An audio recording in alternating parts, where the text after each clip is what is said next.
오늘 말씀은 마가복음 13장, 무엇보다도 예수님이 십자가에 풀려 죽기 전에 전하시는 마지막 시대의 말씀이 전결됩니다. 예수님은 종말에 가까울수록 우리에게 뭐라고 하셨냐면 조심할 것을 반복적으로 당부하셨습니다. 미혹당할 것을 미리 알고 조심해라. 핍박과 환난을 너희가 피할 수 없기 때문에 주의해서 살펴라. 예수님은 이 모든 말씀들을 증거하심으로 장차 일어날 일에 대해서 다 표현해 주셨습니다. 그래서 이 땅에 사는 날 동안 우리의 삶의 주변에서 일어나는 모든 일들을 잘 살펴서 조심할 것을 무겁게 당부하셨습니다. 그것은 조심하라는 단어로 반복적으로 말씀하셨는데요. 먼저 13장 5절에 보면 이렇게 말합니다. 예수께서 이르시되 너희가 미혹을 받지 않기 위하여 조심하라. 이렇게 말합니다. 그리고 9절 말씀을 보시면 너희는 스스로 조심하라. 사람들이 너희를 공회에 넘겨주겠고 너희를 회당에서 매질하겠으며 나로 말미암아 너희가 권력자들과 임금 앞에 서리니 이는 그들에게 증거가 됨이라. 이렇게 말합니다. 그리고 23절에서도 너희는 삼가라. 내가 모든 일을 너희에게 미리 말하였노라. 이렇게 말씀하셨고 33절에서도 주의하라 깨어 있으라 그때가 언제인지 알지 못함이라 이렇게 말씀하십니다. 5절과 9절의 말씀은 예수님께서 종말에 대한 징조를 말씀하시면서 조심할 것을 경고하셨습니다.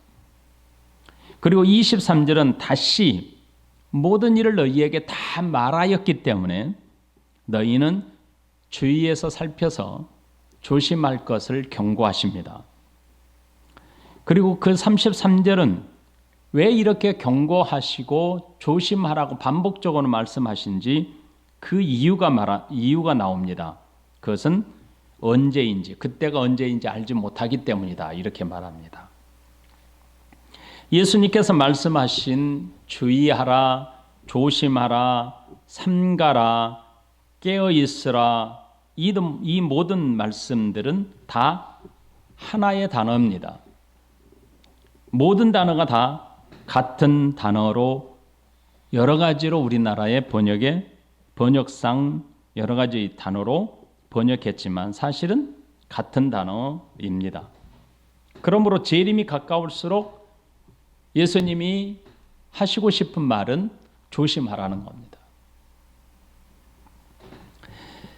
재앙이 일어날 일들이 반드시 너희들에게 있게 될 것인데 그리스도인들에게 미혹할 일이 반드시 있게 될 것인데 그리고 그리스도인들을 핍박하고 환난을 당할 것이 반드시 있게 될 것인데 이런 일들을 미리 살펴서 재림에 대한 소망과 믿음으로 살아라 이렇게 예수님은 당부하신 겁니다.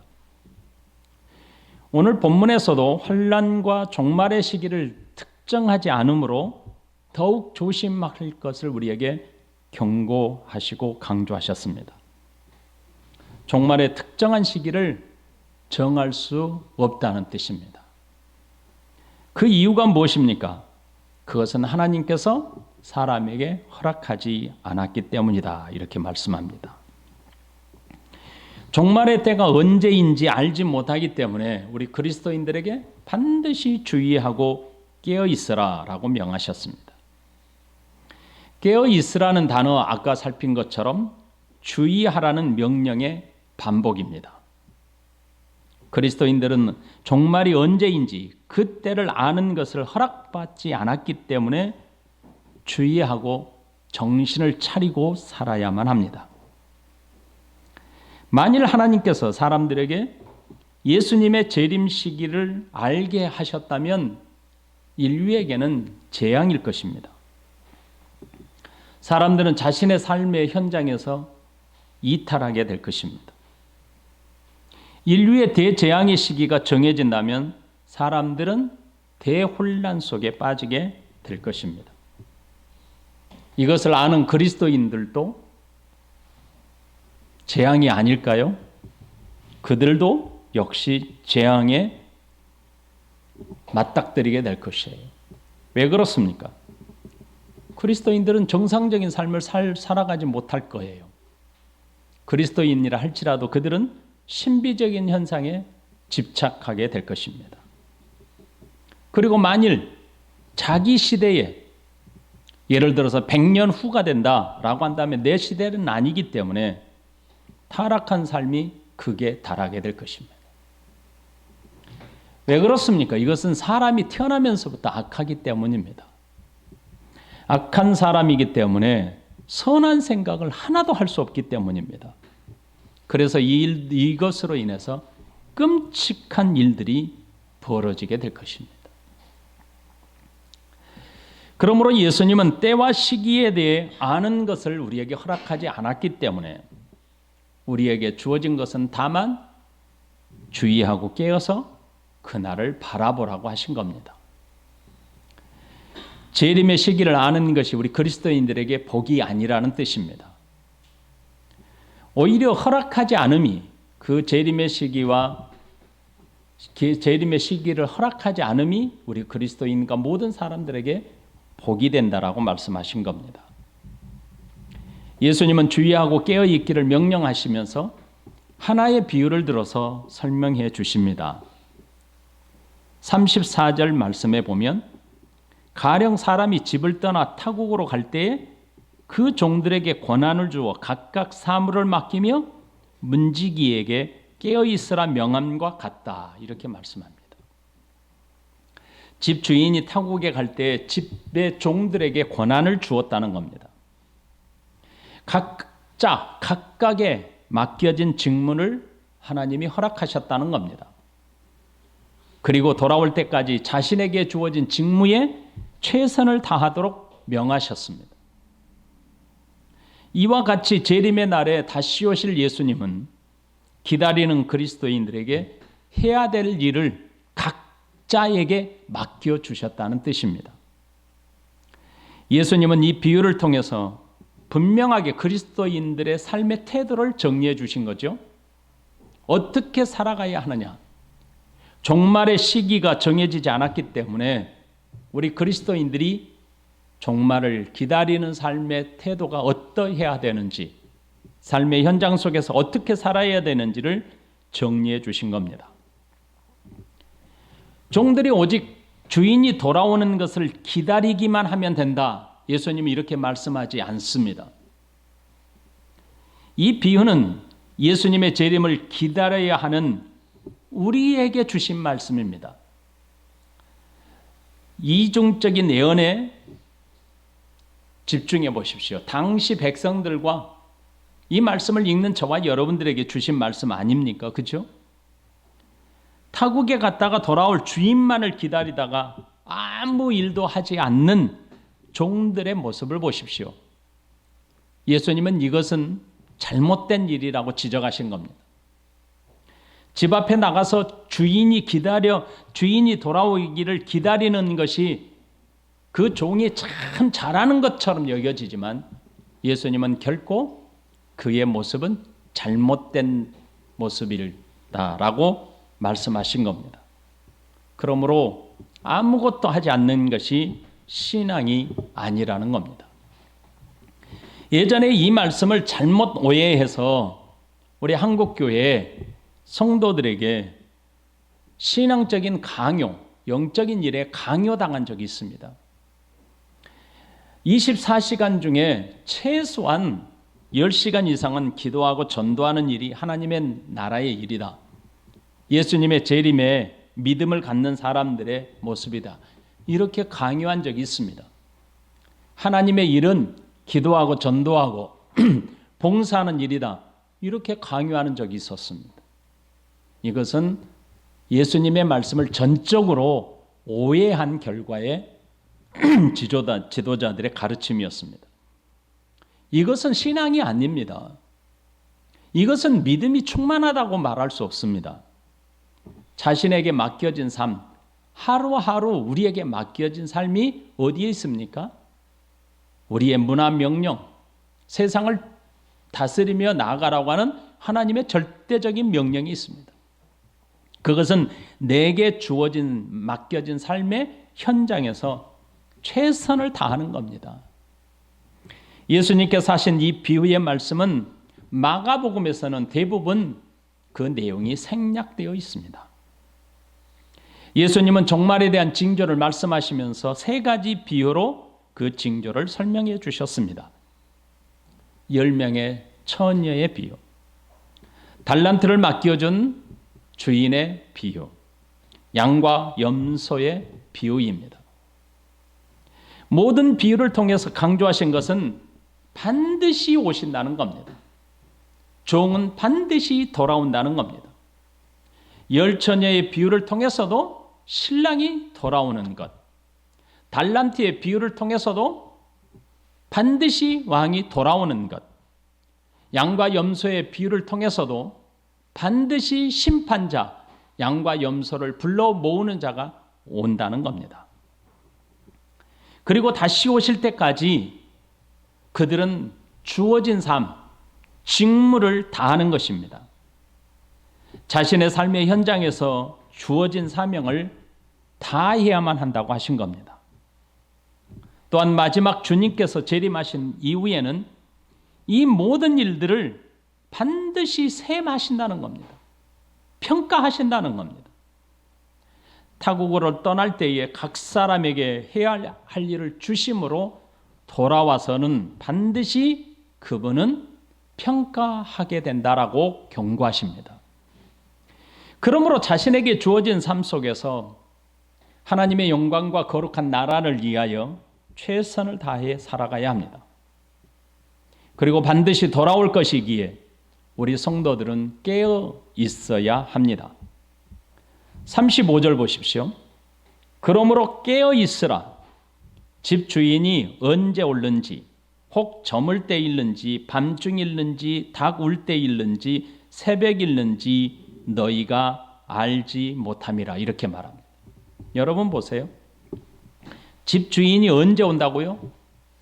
깨어 있으라. 집 주인이 언제 올는지 라고 할 때 혹 저물 때 일는지. 자, 잘 보세요. 저물 때예요. 밤중 일는지, 닭 울 때 일는지, 새벽 일는지 너희가 알지 못함이라. 자, 예수님께서 주인이 돌아올 때를 비유하셨는데 뭐라고 하냐면 저물 때가 언제입니까? 저물 때 바로 저녁이 가까이 올 때죠. 한낮이 아니죠. 그죠? 저녁이 될 때, 밤중. 자, 6시부터 저녁 때가 시작되는, 지금은 뭐 겨울이니까 5시부터 생각해 보십시다. 5시 때면 저물죠. 그죠? 그때부터 밤중이면 밤 12시 정도 되죠. 닭 울 때지요. 언제예요? 새벽 한 3시, 4시. 그 다음 새벽 동틀 때까지. 예수님은 이렇게 강력하게 요 사이를 집중적으로 말씀하십니다. 그러면서 말하기를 36절 같이 읽어봐요. 시작. 그가 호련히 와서 너희가 자는 것을 보지 않도록 하라. 이때는 무슨 시간입니까? 이때는 무슨 시간이에요? 자는 시간이죠. 그렇죠? 자야만 하는 시간입니다. 자, 예수님은 이 비유를 말씀하신 이후에 여러분 마음속에 깊이 묵상해 볼 필요가 있어요. 예수님은 언제 다시 오시는지 우리에게 아는 것을 허락하지 않았다라고 말씀하십니다. 허락하지 않았어요. 그렇게 함으로 종말의 때까지 우리에게 주신 삶, 우리에게 주어진 삶을 충성스럽게 살도록 하셨습니다. 그 시기를 아는 것을 허락하지 않음에 대한 말씀을 마태복음에서는 자세하게 설명해요. 노아의 때를 설명합니다. 그리고 착한 종과 악한 종의 비유를 들어서 설명하셨습니다. 그리고 아까도 말씀하신 것처럼 열처녀 비유를 들어서 설명하십니다. 이 비유들의 공통점은 예수님의 재림은 언제든지 예기치 못한 날에 임하게 될 것을 강조하신 겁니다. 자, 저녁에 주로 예수님이 언제 올 것이다, 언제 올지 모른다 라고 그러므로 깨어있으라, 이것은 잘 생각해 보라고 하셨습니다. 마음속에 잘 생각해 보세요.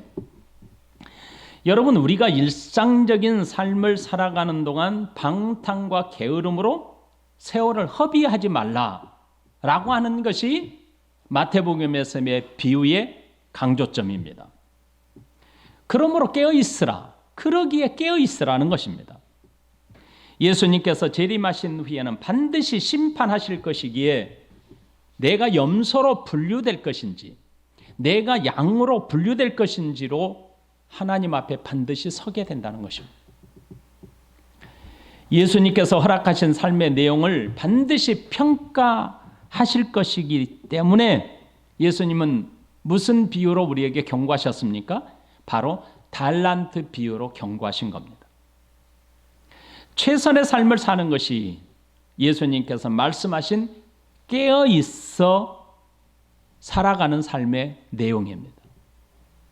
예수님은 언제 올지 모르기 때문에 우리에게 뭐라고 하시냐면 깨어있으라 라고 말씀하셨습니다. 달란트의 비유에서도 5달란트, 2달란트 맡은 자는 자신에게 주어진 임무에서 최선을 다했습니다. 하지만 1달란트 맡은 자는 주인의 마음의 뜻을 잘못 오해했습니다. 잘못 이해했습니다. 그러자 그의 모습은 게으름과 나태한 그릇된 삶의 모습으로 나타났습니다. 예수님은 그에게 이렇게 책망하십니다. 마태복음 25장 26절 30절. 그 주인이 대답하여 이르되 악하고 게으른 종아, 나는 심지 않는 데서 거두고 해치지 않는 데서 모으는 줄로 네가 알았느냐. 이 무익한 종을 바깥 어두운 데로 내쫓으라. 거기서 슬피 울며 이를 갈리라 하니라. 예수님은 모든 사람들에게 삶의 책임을 주셨다는 겁니다. 그것은 광의적, 다시 말하면 넓은 의미로는 하나님의 나라의 확장과 영광이 있습니다. 그리고 개인적인 삶에서 좀 좁게 해석한다면 내 자신의 삶 속에서 하나님의 영광이 드러나도록 사는 신실한 그리스도인의 삶을 가리킵니다. 그러므로 우리 그리스도인들은 주어진 삶 속에서 내가 하나님의 거룩한 나라에 신앙하는 신앙인으로서 충성스럽게 사는 겁니다.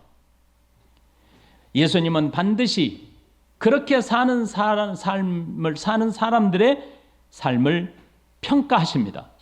그리고 그 평가를 통해서 상벌을 내리신다고 하셨습니다. 예수님은 주인의 마음을 그릇된 이해로 책망한 사람들을 이렇게 경고하십니다. 35절, 마가복음 13장 35절 36절 보세요.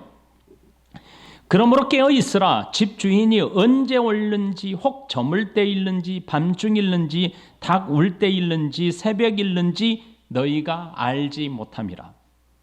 그가 호련히 와서 너희가 자는 것을 보지 않도록 하라. 이렇게 말씀합니다. 재림하시는 때에 분명하게 예수님은 잠자는 사람이 있다는 겁니다. 잠자는 사람이 있을 거라는 겁니다.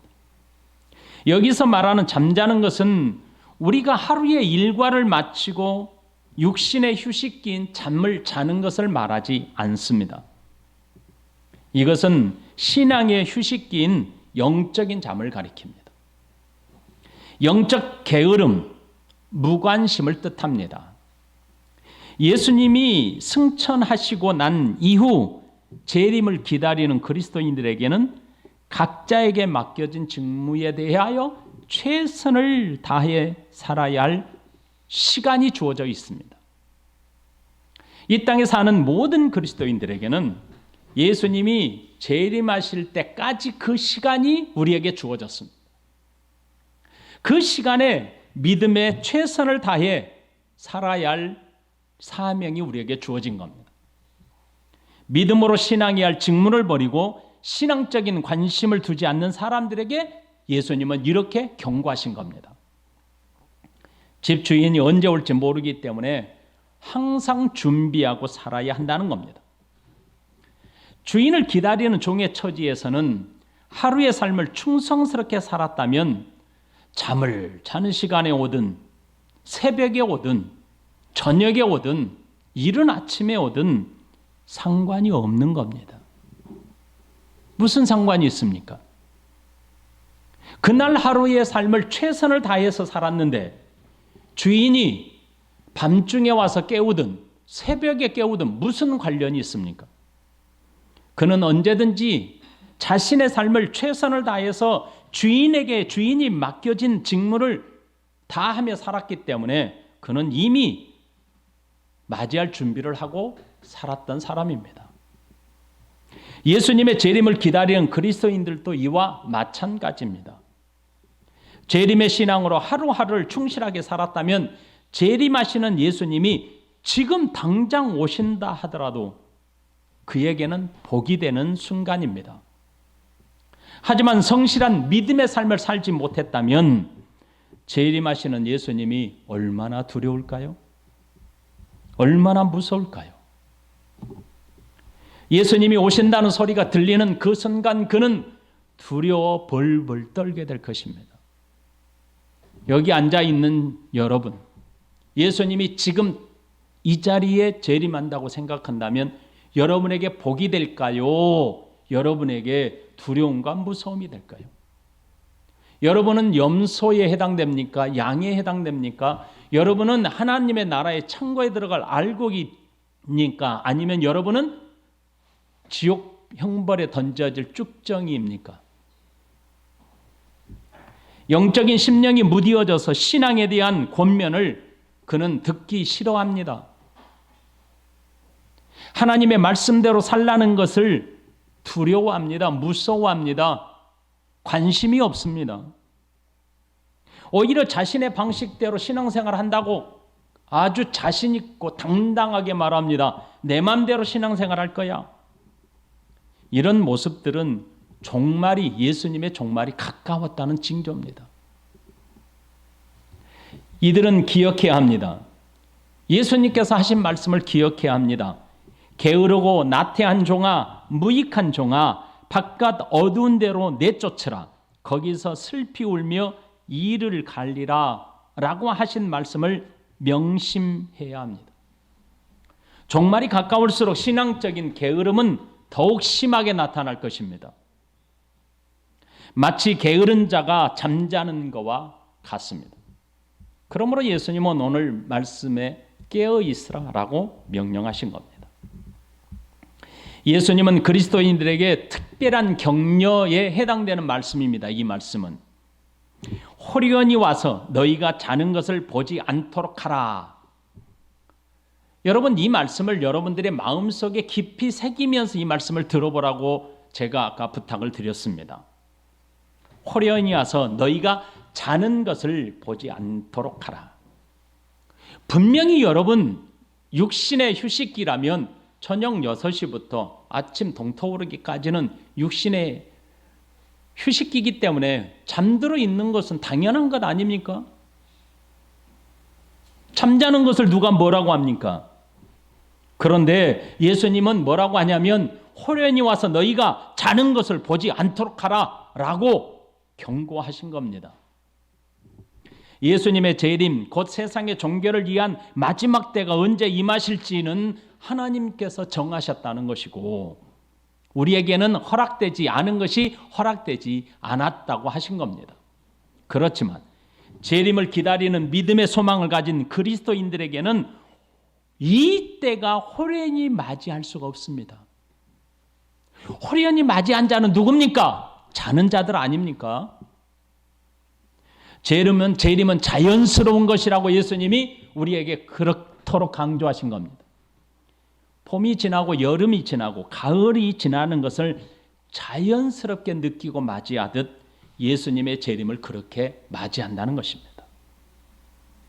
예수님의 말씀의 의미는 이렇습니다. 영적으로 게으르고 나태한 상태에 있어 재림에 대한 소망을 잃어버리고 사는 사람에게는 호련히 갑자기 생각지도 못한 상태에서 재림을 맞이하게 될 것이다 라는 뜻입니다. 믿음의 그리스도인들에게는 예수님의 재림이 갑자기 오심이 아닙니다. 기다림에 대한 결과일 뿐입니다. 그러므로 그리스도인들에게는 재림이 갑작스럽고 급박하게 오기 때문에 놀라기는 하겠지만 두려움이 동반한 갑작스러움이 아닙니다. 그리스도인들에게 예수님의 재림은 환희와 영광의 순간이 될 것입니다. 하지만 영적으로 자는 자들에게는 예수님의 재림이 생각지도 못하는 순간에 임하게 될 것이며 그 순간 두려움과 좌절, 절망으로 가득하게 될 것입니다. 오늘 여러분 오늘 아침에 일어날 때 시계를 보셨습니까? 시계를 보고 깜짝 놀라지 않습니까? 왜요? 예배 시간에 늦어버렸네. 이것은 평소에 내 삶 속에서 자연스럽게 나타나는 내 자신의 모습 아닙니까? 이와 같습니다. 예수님을 평소에 늘 믿음으로 신앙하고 기다리는 자들은 예수님이 딱 올 때 오셨습니까? 라고 하지만 준비되지 않는 자들은 예수님이 올 때 두려움과 공포에 휩싸이게 됩니다.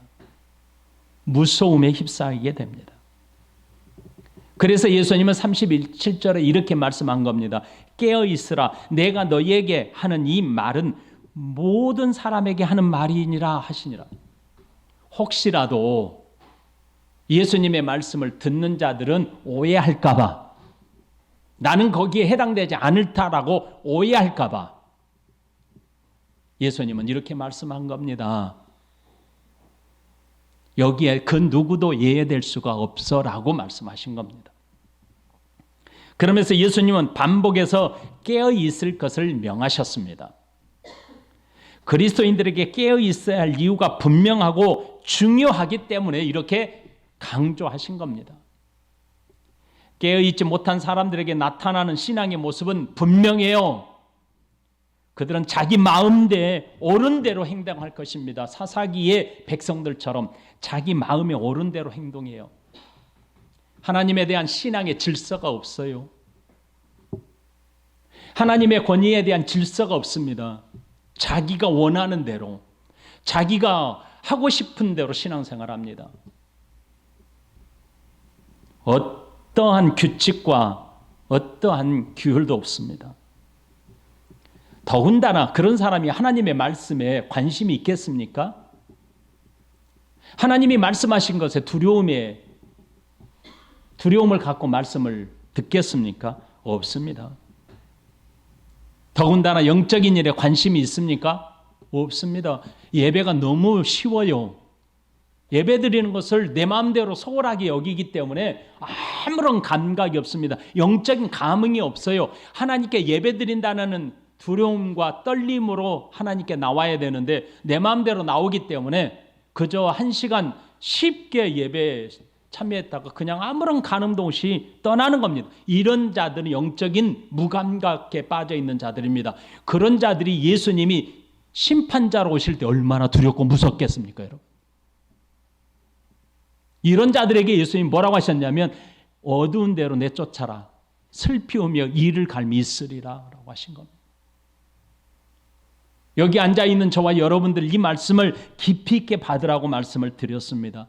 예수님이 그렇게 반복적으로 조심하라 조심하라 라고 하신 말씀을 그냥 듣지 말라고 말씀을 드렸습니다.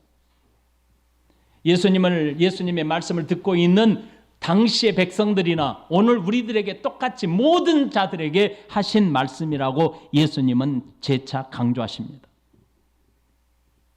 예수님의 재림은 세상 모든 사람들에게 갑작스럽게 이루어질 것입니다.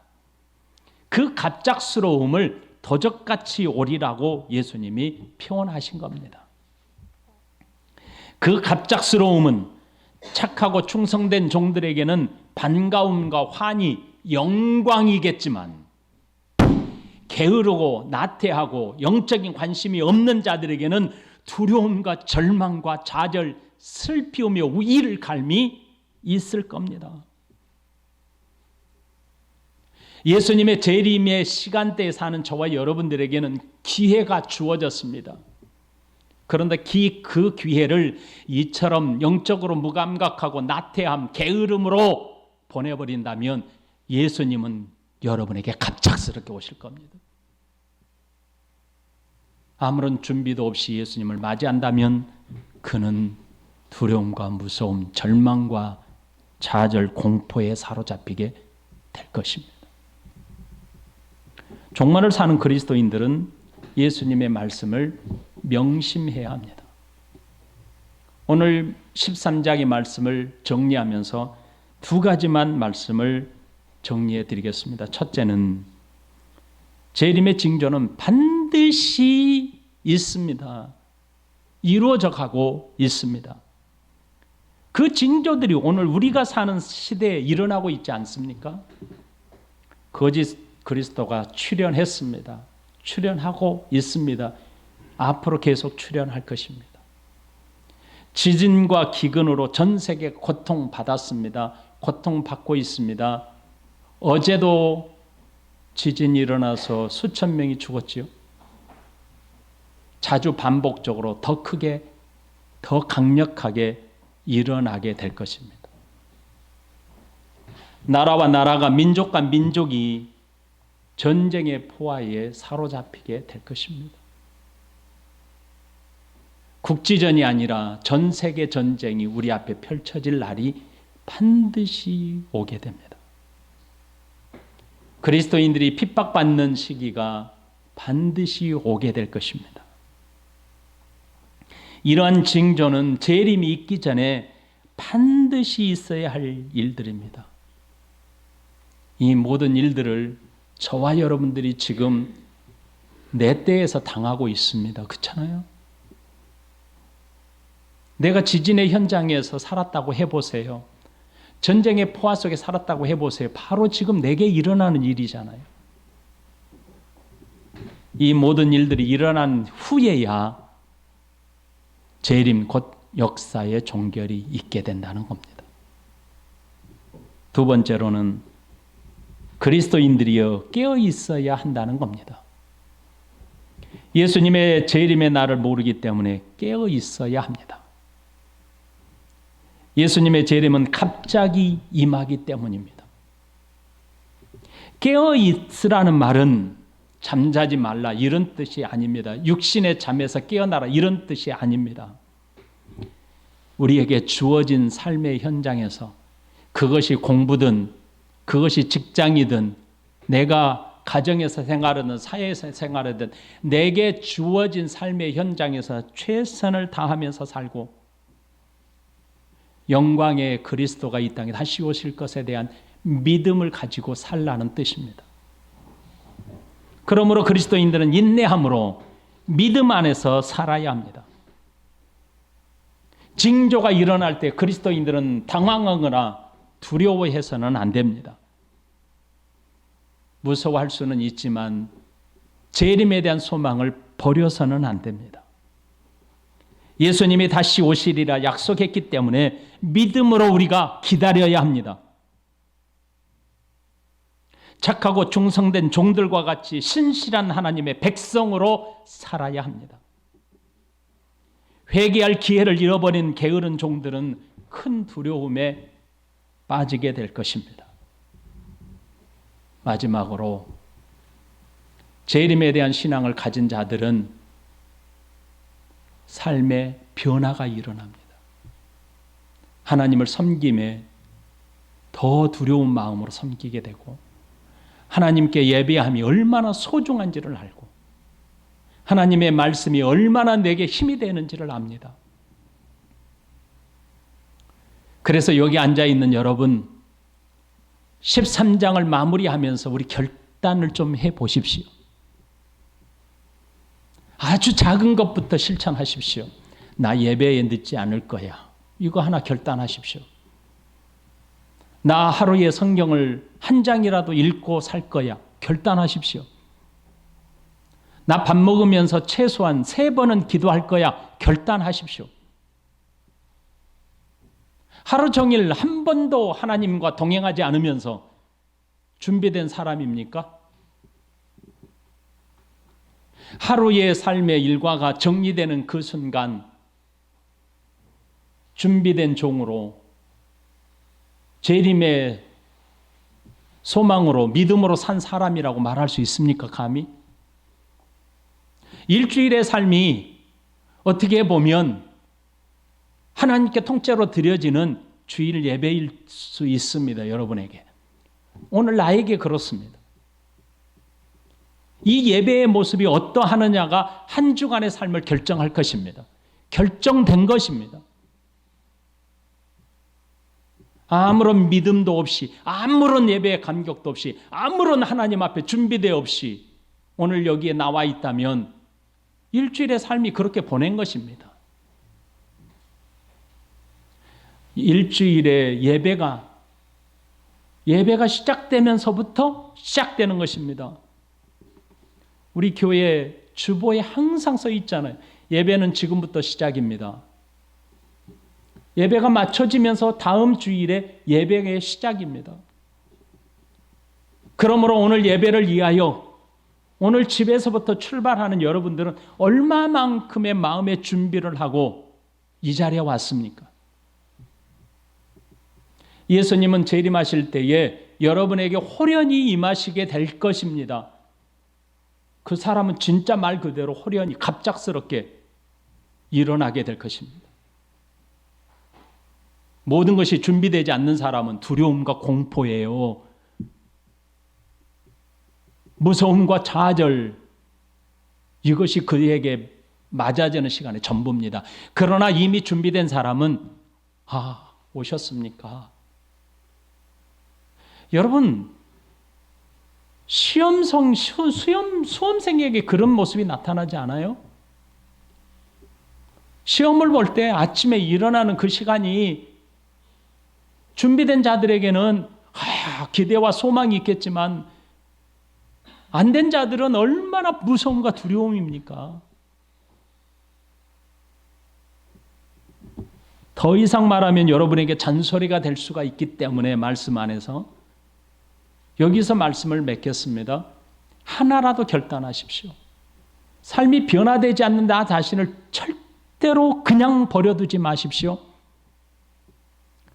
착하고 충성된 종아, 반대로 무익하고 게으르고 나태한 종아, 악한 종이라고 했습니다. 이런 사람.